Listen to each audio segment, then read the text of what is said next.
And 1 minute left.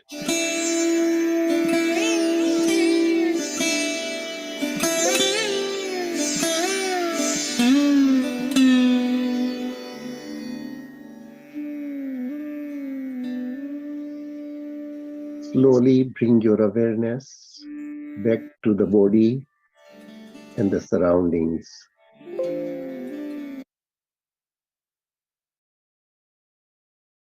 5, 4, 3, 2, 1. You may place your fingers on your eyes for a few seconds and then open the eyes.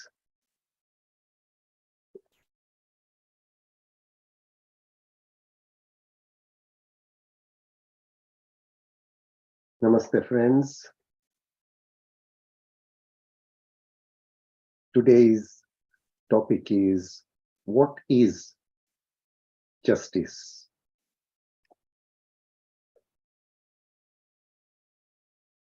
Karin, in her late 30s, was diagnosed in 2005 with a very aggressive cancer. Just 1 second.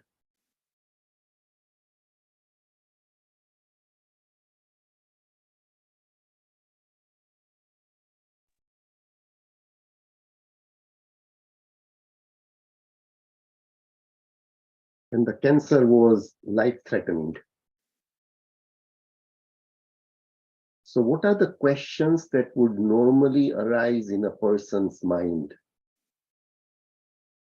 Why did this happen at such a young age? And why me? Karin never dwelled on questions like, why did this happen? Or why me? When people asked her if she struggled with such questions, or if she felt a sense of cosmic injustice, her characteristically matter-of-fact reply was, why not me? Karin and her husband had experienced adversity and big life challenges before, but nothing like this. Not that they were really surprised to be facing such a crisis. Neither of them had illusions of immunity to the kinds of adversity that they had all too often seen hit others. Both of them worked in a helping profession. So they had both witnessed much tragedy in their work, as well as among friends and relatives. It seemed obvious to them that there was no reason they should be exempt from misfortune and tragedy. For several years following the diagnosis, they expected the worst and lived with tremendous uncertainty. Thanks to a lot of dumb luck and some remarkable medical breakthroughs, they actually made it through. Though one is never really out of the woods with cancer, and they've had more scares in recent years. All of us, to a certain extent, try to come to terms with the full extent to which randomness rules our lives. We are also a storytelling species. Our brains have a natural proclivity for coherent stories, grand narratives with an overarching point and a satisfying end. Things must happen for specific reasons. They must have a point. Our brains are not satisfied with randomness. Why did this happen? And why me? Are therefore natural and common questions asked by most people when faced with a sudden adverse event, such as diagnosis of cancer. What did I do to deserve this? Did I do something to cause it? Many people are inclined to wonder if they are being punished by God for some past transgressions, or to ponder if there is some intended mysterious plan or higher reason for their misfortune, perhaps some intended lesson in their suffering. There are also observations that the belief that life events are somehow intended can have powerful effects on motivation, both positive and negative. The belief is a double-edged sword. It can be reassuring and comforting, but it can also lead to disillusionment, anguish, and feelings of abandonment by God under conditions of cruel adversity. This is where Dada Bhagwan comes in. Dada Bhagwan says, whatever happens is justice. He says there is no such thing as injustice. Our intellect is that which seeks justice all the time. And Dada Bhagwan says, when injustice is committed, and this injustice is according to the world, it is in fact justice. So Dada Bhagwan says, if you believe whatever happens is justice, the intellect will go away. His message is clear. You should have a firm conviction that whatever happens is justice. This firm conviction will keep you sane. You will not feel angry and antagonistic towards other people or events, nor will you become frustrated. There are worldly judges everywhere in this world, but there is only one judge of karma, of deeds, and that is the fault is of the sufferer.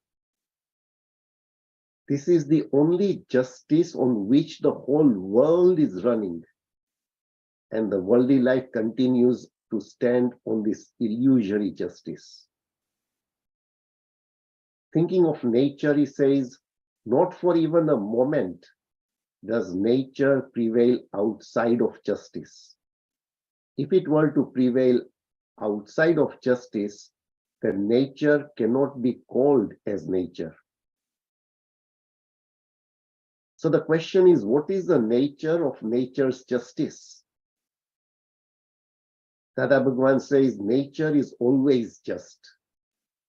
Not even for a fraction of a moment has it been unjust. Justice prevails in law courts. Justice that prevails in law courts may be unjust at times, but nature's justice is always exact. So what is the nature of nature's justice?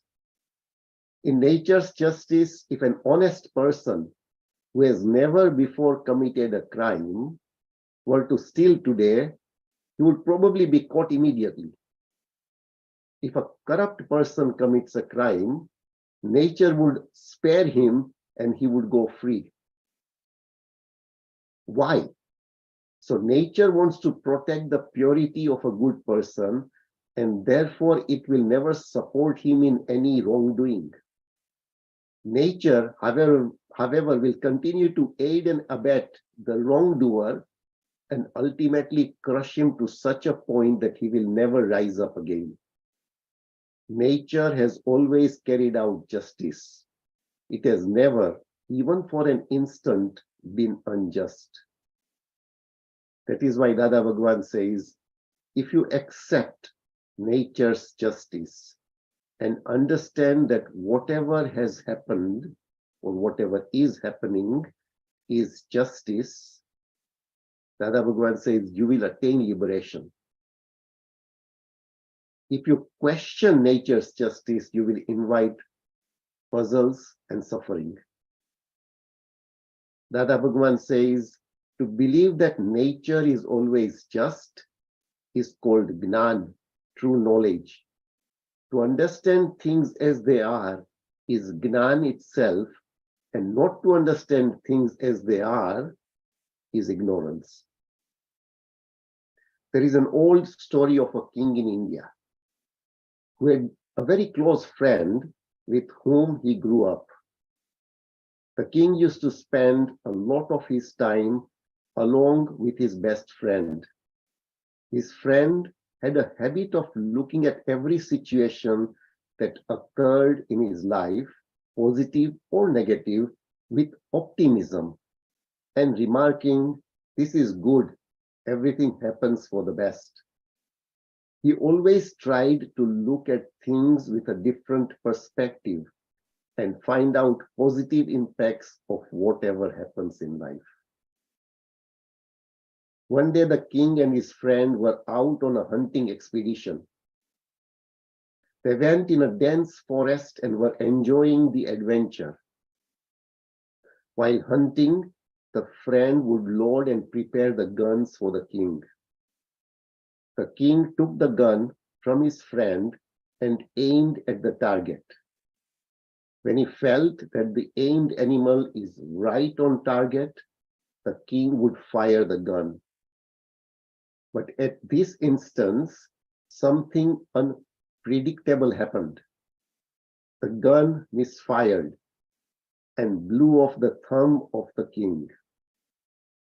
His friend, who had apparently done something wrong by loading and preparing the gun, was then asked, what has happened? After examining the situation, even though the thumb, the king had actually blown off his thumb, the friend remarked as usual, this is good, everything happens for the best. And the king really got mad.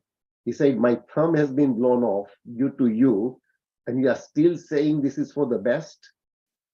The king was quite upset, and then he sent his friend to jail. A couple of months later, the king was hunting in an area that he should have known to avoid. The cannibals living in that area captured him and took him to their village. They tied both his hands, collected some wood, set up a stake, and bound him to the stake. As they came close to set fire to the wood, they noticed that the king was actually missing a thumb. Being superstitious, they never ate anyone who was less than the whole. So the cannibals then untied the king and sent him on his way. As the king was returning home, he remembered the incident that had blown off his thumb and felt sad for the treatment that he had meted out on his friend. The king immediately went to the jail to apologize. The king requested his friend to forgive him and said, you are right.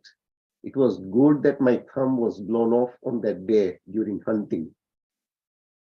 And he proceeded to tell the friend that all that had just happened and how the cannibals freed him due to his missing thumb.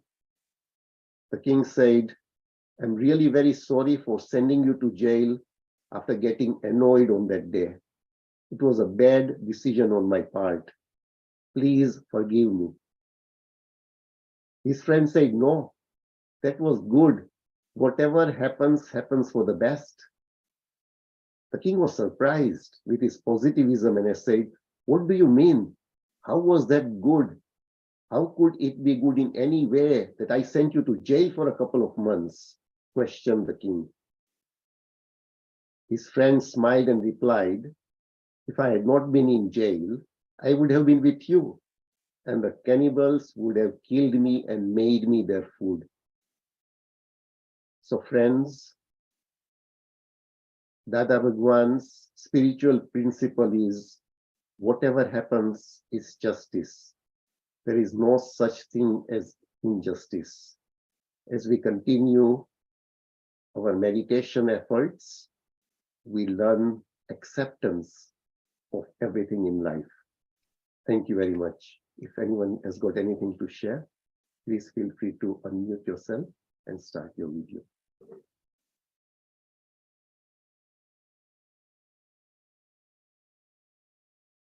Thank you, Darshnagi.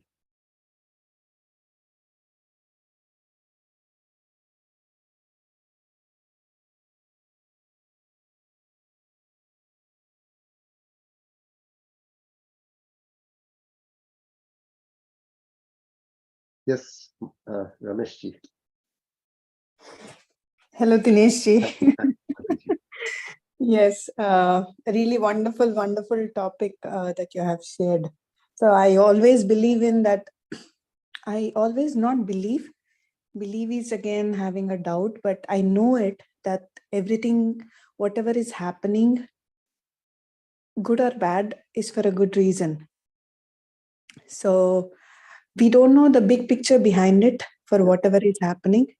So when we know the big picture, as Dada Bhagwan says, that's it. We have understood everything. So always we have to look at the big picture. So one day it's my story of what happened with my father. My father met with an accident a few years back, couple of years back, and it was a little serious accident, and all my aunts and everybody were really worried of what happened to him. And when my mom called me and when she shared what had happened, and I said, Mom, like everything is happening for a reason. So dad had this accident so that he's clearing a lot of his karma. So let us look at this way. Like when we look at this way, then there is no suffering. I think one should have this kind of understanding. Then there is only acceptance. There is only justice. There is no injustice at all.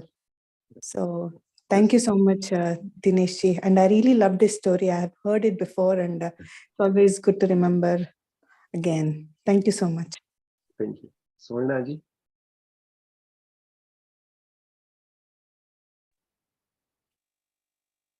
Yeah, thank you, Dinesh ji. Thank you. Beautiful wisdom you shared today, as always. Yeah, I was just a while ago, I was contemplating. I didn't know that that today's topic is on justice, but it just came in my thought and contemplating. Like, universe is so intelligent, so nobody can bypass it, or nobody can hide from it. So whatever we are doing, so we have inside ourself and somebody else also having their self, and both are equal. So whatever we are doing, just do as if you're doing to yourself. It doesn't matter that that person is going to accept it or not, because they have soul and it's watching around the clock. So that is the thought came in my mind, and just then you say you shared the similar topic on justice. So beautiful thing. Yeah. I love that story. I never heard about it, but yeah, I love that story. I heard, like, whatever happens is for our best, but I didn't had any experience to connect with that. But yeah, this story connected me so much. So thank you so much, Thank you. Dinesh.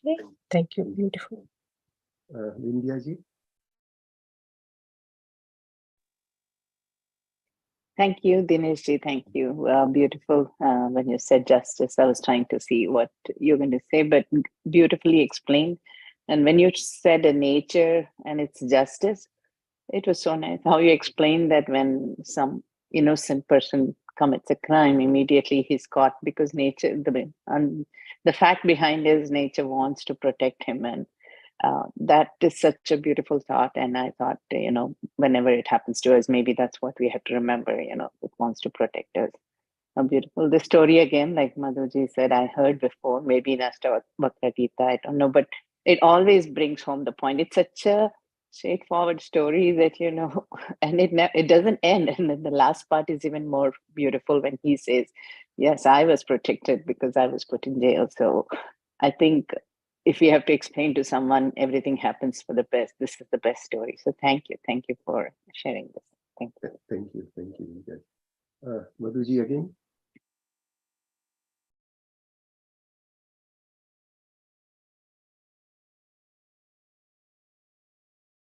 It's me. Okay, so it's a wonderful wisdom. I joined towards the end on my journey back, and I think what you were sharing was so beautiful, and it was about understanding, or rather not questioning, that is happening in our life, and understanding that whatever is happening in the right way. And that was so beautiful.